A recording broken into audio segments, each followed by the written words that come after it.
For me, the whole draft process, including pro day, was such a whirlwind. I mean, I was a walk-on at Montana, and the thought of playing at the next level, playing in the NFL, was pretty far-fetched for a long time in my college career. But as the draft process started, I hope I would get a Nashville, Tennessee number at some point. So draft day was a special day for me. It actually coincided with college graduation, so everyone was in town, family, friends.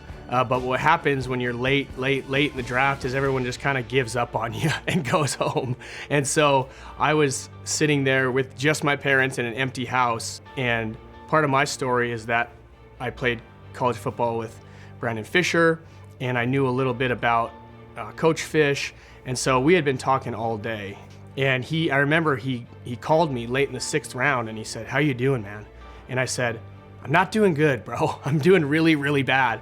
Every 5 seconds a number's calling me, and it's a different number, it's an unknown number, and I think I'm getting drafted. So every time I picked up the phone, I was excited, and then I was let down, and I was on this roller coaster, and he called me, and he says, "Hey man, I think you're gonna be a Tennessee Titan."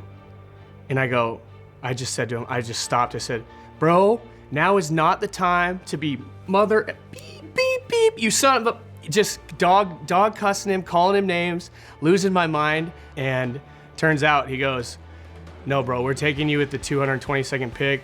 Here's Coach Fish, and also you're actually on speakerphone with the entire organization." It was a little bit of a interesting first impression, but from that moment on, it became one of the best moments of my life.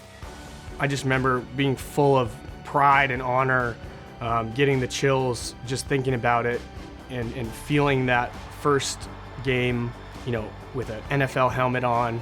It was crazy to be in the biggest league in the world, playing professional sports, living out your dream, was everything I could have imagined. And it just happened so fast. So I had to pinch myself and stop and smell the roses as much as I could, and I enjoyed every second of it.